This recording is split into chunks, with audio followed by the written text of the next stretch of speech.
Donazzjoni li tiswa 100 lodeb, intom eroj li xissalvaw il-ħajjiet. Saħqet dan il-President ta' Malta Miriam Spiteri de Bono fil-Palazz ta' San Anton f'ċelebrazzjoni kommemorattiva li tat ġieħ lid-donaturi tad-dem.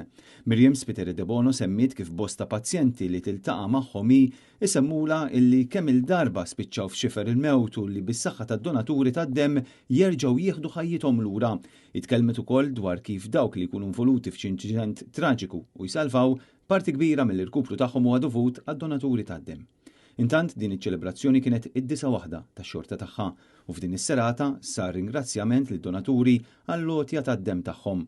Fost dawk onorati kien hemm infermiera u staff mill-Malta National Blood Transfusion Service.